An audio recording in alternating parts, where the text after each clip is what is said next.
Assalamualaikum warahmatullahi wabarakatuh. Kembali lagi kita pada perkuliahan Mekanika Fluida pertemuan 10. Sebelumnya di pertemuan 9 tentang kinematika fluida, saya mohon maaf belum bisa membuat video pengajarannya. Namun kali ini akan saya berikan di pertemuan 10 ya, tentang kinematika fluida dan pembahasan soal UTS yang berkaitan dengan kinematika kemarin, dan juga tentang dinamikanya ya, dinamika fluida dan pembahasan soalnya. Nah, kenapa ini masih diulang kembali pada pertemuan kita kali ini?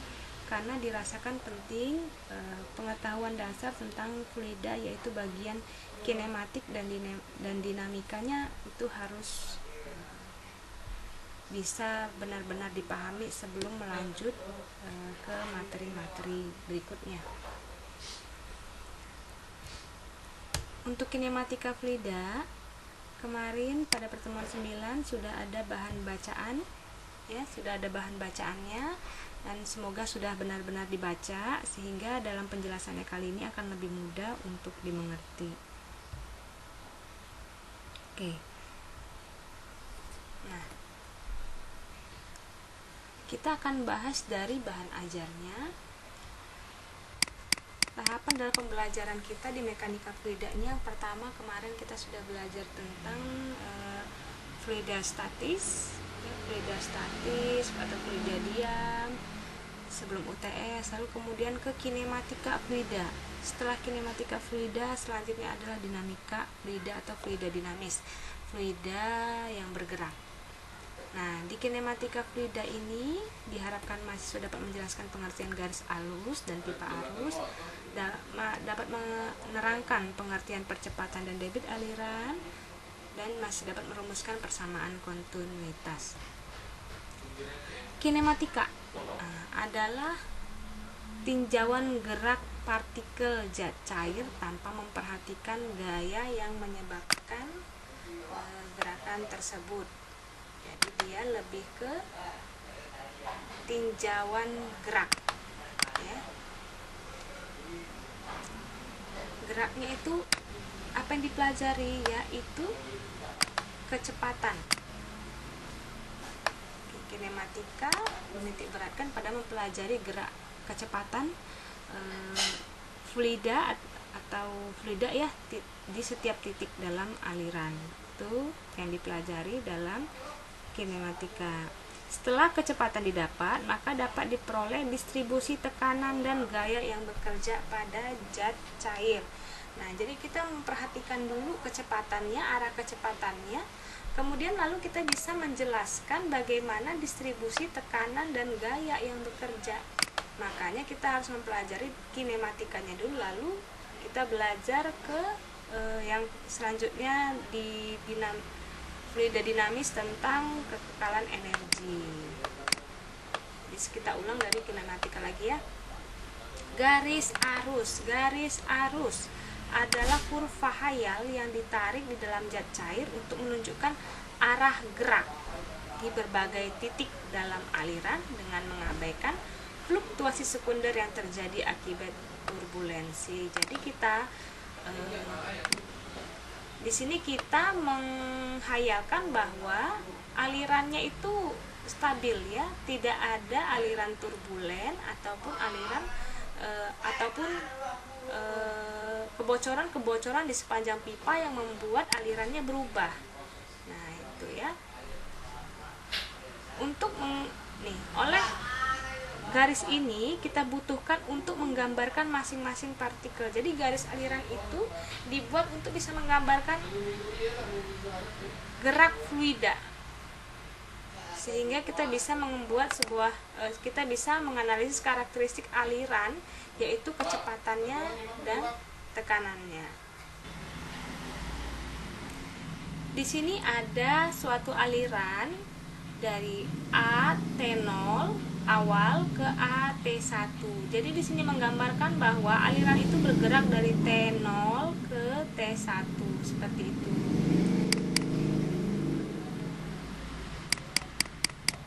Nah, selanjutnya baca aja, bisa saya rasa mudah untuk dimengerti.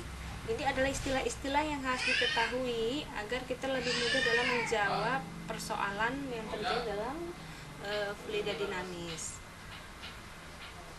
Apabila sejumlah arus ditarik melalui titik di sekeliling suatu luasan kecil, maka akan terbentuk suatu tabung arus. Tabung arus, jadi ada fluida yang bergerak di dalam pipa, itu akan kita kenal sebagai tabung arus.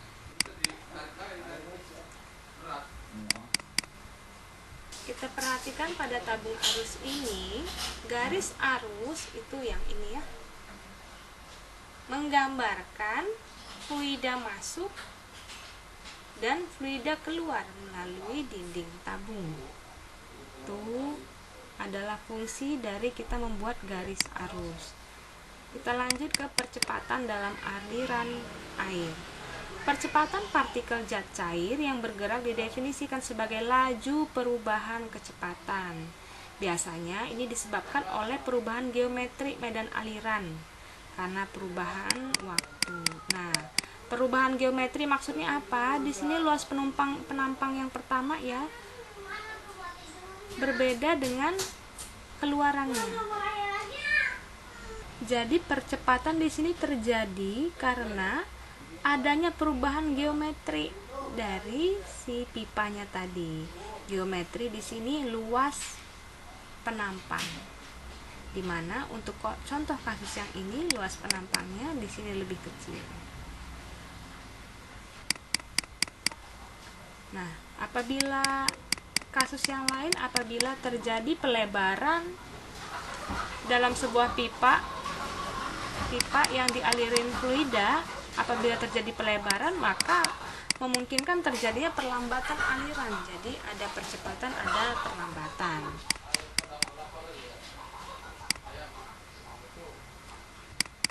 Oke, di sini secara matematis menghitung kecepatan.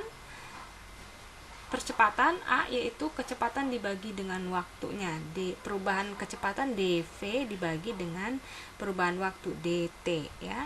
Untuk percepatannya. Nah, kita masuk kepada persamaan kontinuitas. Di sini apabila zat cair tak mampu mengalir secara kontinu. Jadi apabila ada fluida mengalir secara kontinu melalui pipa atau saluran dan tampang aliran tetap ataupun tidak tetap, jadi luas ini ya, luas penampang dari si pipa bisa tetap ataupun berubah, maka volume zat cair yang lewat tiap satuan waktu adalah sama. Nah, kita lihat contoh kasus.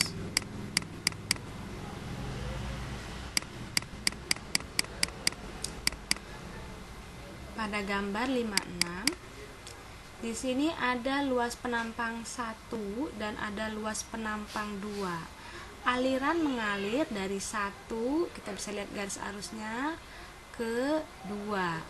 Di sini ada DA1, DA2, artinya ada perubahan luas. Parameter yang berubah di sini adalah luas dari pipa di bagian 1 masukkan dengan DA2 perubahan di bagian 2. Volume zat cair yang masuk melalui tabung 1 di sini tiap satuan waktu dan volume zat cair yang keluar dari dari bagian 2 ini per waktu itu sama.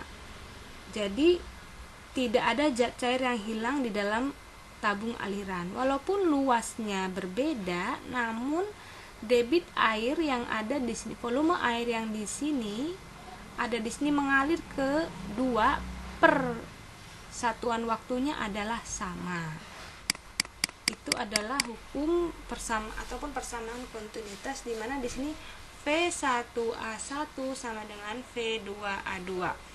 Nah, maksudnya apa? Karena volume zat cair yang masuk sama dengan yang keluar, ataupun debitnya, volume debit. Q di sini debit debit sama dengan A kali V, luas penampangnya dikali V, kecepatan alirannya.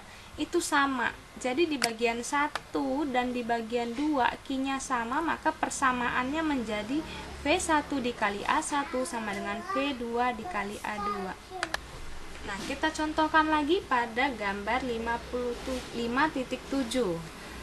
Ini adalah persamaan kontinuitas yang berlaku pada pipa bercabang, di mana Q1 ataupun yang masuk di sini garisnya ya, garis alirnya dari 1 menuju ke 2 menuju ke 3.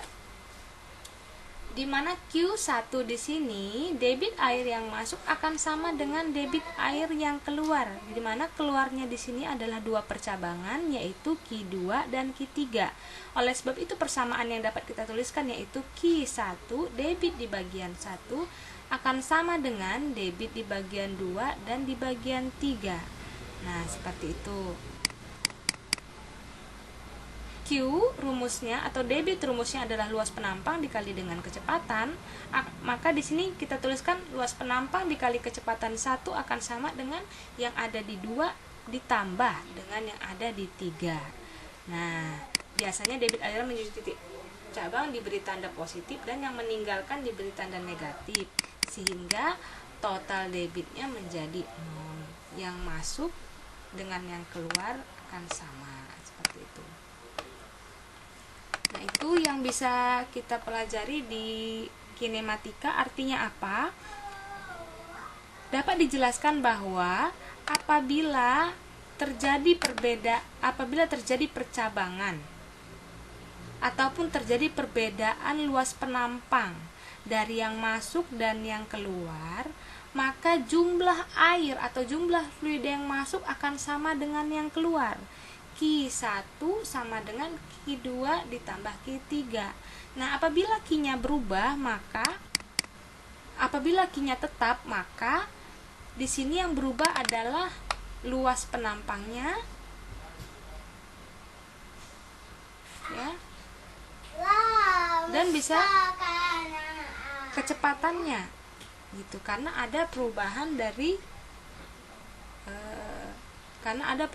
dari luas penampang, maka akan ada perbedaan juga pada kecepatannya, sehingga debitnya akan tetap sama antara yang masuk dengan yang keluar. Seperti itu. Kita lihat contohnya di 55 perlatihan. Soal yang pertama yaitu terjadi perlebaran luas penampang pada tabungnya atau pada pipa. Jadi di sini yang diketahui adalah kecepatan fluida pada bagian 1 adalah 1 meter per detik dengan diameter, dia menggunakan diameter ya, 50 cm. Di bagian 2 diameternya 100 cm, jadi 2 kali lebih besar. Yang ditanya adalah kecepatan di bagian 2. Seperti yang kita ketahui bahwa debit dimasukkan sama dengan dikeluaran, ataupun di sini dituliskan Q1 sama dengan A1 dikali V1, maka diketahui debitnya adalah di sini sudah dikonversi ya, diameternya menjadi meter, diameternya dari cm menjadi meter, dan dari hasil ini diketahui bahwa A-nya ataupun luasnya, dia menggunakan lingkaran luasnya, jadi dapatnya adalah ini, sehingga setelah dikalikan hasilnya adalah ini. Q1 sudah dapat, maka kita mencari V2 dengan menggunakan persamaan kontinuitas. Pertama dicari dulu A2 nya sehingga dapat A-nya, sehingga kita tinggal mencari V2 nya, seperti itu ya. Nah, yang pertama jangan lupa yaitu mengkonversikan apabila terjadi perbedaan di sini terjadi perbedaan satuan ya, karena biasanya untuk kecepatan itu kita menggunakan satuan meter per detik. Untuk debit meter pangkat 3 per detik, sehingga cm harus dirubah dulu menjadi meter. Itu yang pertama, lalu dimasukkan ke persamaan kontinuitas hingga didapatkan V2-nya. Nah, kita coba untuk menyelesaikan soal kedua, yaitu tentang percabangan pada pipa. Dimana di sini pada penampang pertama yaitu 0,05 meter. Yang kedua terjadi pelebaran, lalu kemudian masuk ke bagian 3 dan ke bagian 4. Hitunglah Q di bagian 1, V di bagian 1, Q di bagian 2 ini yang ada pembesaran ya atau pelebaran, D di bagian 3 dan V di bagian 4, di mana sudah diketahui di sini Q di bagian 4 ya. Kita selesaikan. Kita mulai dari yang pertama ditanya, yaitu Q1. Hukum kontinuitas menyatakan bahwa yang masuk, jadi yang Q masuk Q1 akan sama dengan Q2. Apabila kita langsung mencari Q1, maka harus diketahui A dan V, sementara D di sini untuk membantu mengetahui A namun tidak kecepatannya. Oleh sebab itu kita harus memasukkan persamaan kontinuitas untuk mencari debitnya juga, karena debit di sini akan sama dengan yang ini ya.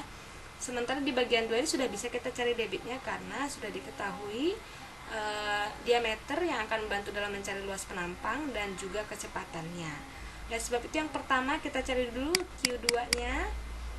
Di sini D-nya sudah dibantu untuk mencari A ya, 1/4 pi dikali 0,075, karena dia menggunakan diameter maka di sini 1/4 untuk mencari rumus mencari luasnya dikali dengan 2. Hasilnya adalah ini. Nah, ini Q2 itu akan sama dengan Q1 ya, karena yang masuk akan sama dengan yang keluar. Jadi kita sudah bisa mengetahui nilai Q1. Nah, gimana dengan V-nya? Setelah diketahui Q dan diketahui D ataupun yang ini nanti untuk mencari nilai A, maka dapat dicari nilai V1. V1 sama dengan Q. Q1 dibagi dengan A1. Sini ya.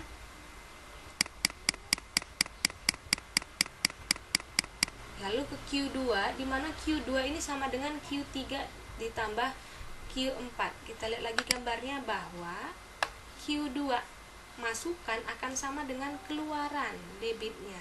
Sementara di sini keluarannya ada 2 cabang, sehingga akan kita jumlahkan.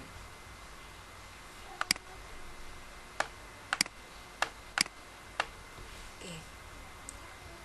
Q2 sama dengan Q3 ditambah Q4, sementara diketahui bahwa Q4 ini adalah 0,5 Q3 ditambah, maka Q2 sama dengan Q3 ditambah 0,5 Q3. Tidak apa, tetap menggunakan konstanta Q3, asalkan kita bisa mengetahui dari hasil nilai Q2 sehingga kita dapat nilai Q3. 1 ditambah 0,5 sama dengan 1,5 Q3, sehingga Q3 ini dapat adalah 0,2 dibagi 1, Q3 sama dengan Q2 dibagi 1,5. Nilai Q2 di atas sudah diketahui tadi ya, sehingga kita dapat mengetahui nilai Q3-nya. Setelah mendapat nilai Q3, masukkan lagi ke persamaan untuk mencari nilai A3. Begitu seterusnya untuk menyelesaikan persoalan ini. Ini mirip dengan soal ITS kita. Yang pasti pengertian yang pertama yang harus kita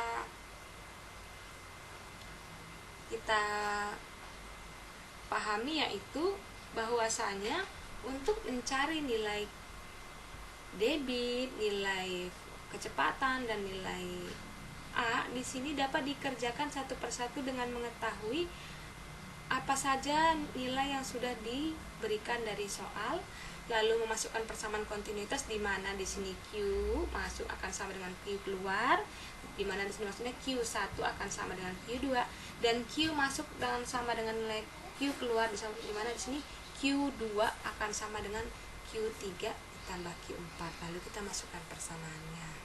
Nah, itu untuk soal kita yang ada di buku. Kita coba untuk menyelesaikan soal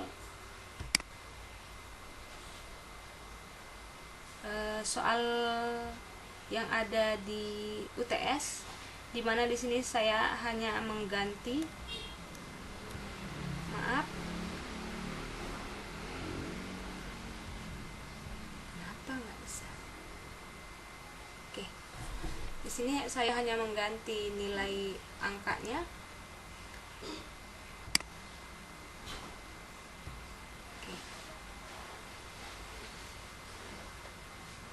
Nah, soalnya ini diganti angkanya, namun di sini perbedaannya dengan soal di UTS adalah di mana satuannya sudah meter. Di sini satuannya satuan diameternya masih milimeter, sementara untuk soal UTS kita sudah menggunakan meter.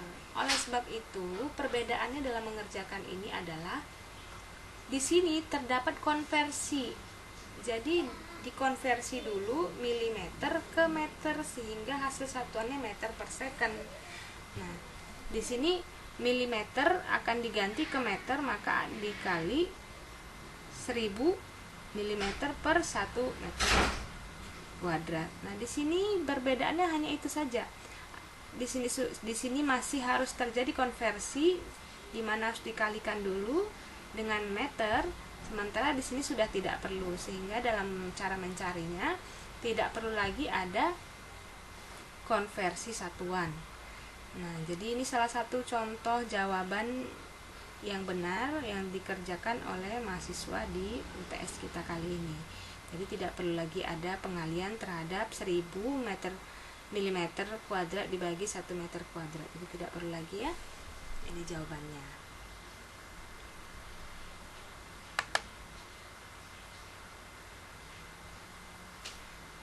Untuk materi selanjutnya, yaitu tentang dinamika fluida atau fluida dinamis, maka akan dilanjutkan pada video selanjutnya. Silahkan untuk ngecek kembali video kedua. Terima kasih. Assalamualaikum warahmatullahi wabarakatuh.